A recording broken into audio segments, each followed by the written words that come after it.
بچوں کی والدہ ہماری زوجہ، اس کی ہماری زندگی میں کتنی اہمیت ہے، کبھی سوچا ہم نے؟ ایک سوال کرتا ہوں میں آپ سے کہ شاید ہمارے بچوں کی والدہ جو ہے ہر نماز میں ہمارے لیے دعا کرتی ہوگی، اس کی ہر دعا میں ہم شامل ہوتے ہیں، ہماری کتنی دعاؤں میں وہ شامل ہوتی ہے؟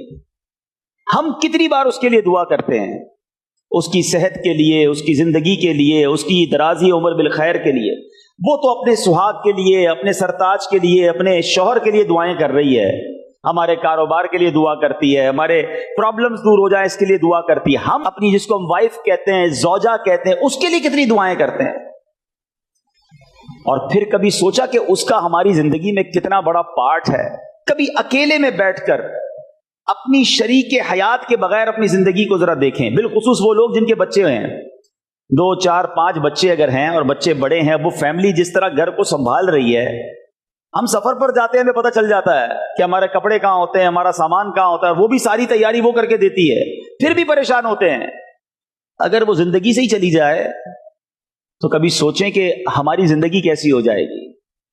جن میاں بیوی میں محبت ہے نا، اللہ کی نعمت ضرور ہے، مگر جب ان میں جدائی ہوتی ہے، اور اگر بچوں کی والدہ پہلے چلی جائے، کیونکہ میں نے بہت کلوزلی اپنے والد کو دیکھا ہے، میں نے اپنی ایک آبزرویشن ہے میری، ہو سکتا ہے غلط ہو، کہ شوہر کا پہلے انتقال ہو جائے نا تو بیوی گھر سنبھال لیتی ہے، بیوائیں بہت ساری ہوتی ہیں، کیونکہ اس کو پہلے بھی گھر میں رہنے کی عادت ہوتی ہے، بچے سنبھالنے کی، فیملی سنبھالنے کی، اسٹیبلش کرنے کی عادت ہوتی ہے، شوہر پیسے بھی گھر سے باہر کافی عرصہ رہتا ہے۔ لیکن اگر زوجہ کا پہلے انتقال ہو جائے تو والد کا گھر سنبھالنا یہ بہت مشکل ہو جاتا ہے، اور وہ بہت تنہائی فیل کرتا ہے۔ تو میرے میٹھے اسلامی بھائیوں، اللہ کی اس نعمت کی قدر کیجئے۔ وہ لوگ جو بات بات پر اپنی بیوی کو تانے دیتے ہیں، گالیاں دیتے ہیں، غصہ کرتے ہیں، جو منہ میں آتا ہے وہ کہہ دیتے ہیں، اپنی زندگی میں اس کا رول سمجھو، وہ بھی اللہ کی بندی ہے، اس کا دل توڑ کر اگر وہی اللہ کی بارگاہ میں کھڑی ہو گئی تو مارے جائیں گے۔ جہاں دوسروں کے حقوق ہیں، وہاں زوجہ کے بھی حقوق ہیں، کبھی اس سے بھی مسکرا کر بات کر لو، کبھی زندگی میں اس کا بھی شکریہ ادا کر دو کہ آپ نے میری زندگی میں بڑی آسانی کی ہوئی ہے۔ کبھی وہ کھانا بنا کر لائے تو کبھی جزاک اللہ اسے بھی کہہ دیا کرو۔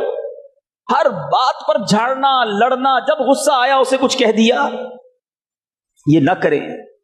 میں اللہ سے دعا کرتا ہوں کہ رب کریم جن کے جوڑے سلامت ہیں اس کو سلامت رکھے، انہیں جنت میں بھی ایسا اچھا جوڑا عطا فرمائے۔ اپنے بچوں کی، والدہ کی قدر کرنا سیکھو، ان کے لیے دعائیں کرو۔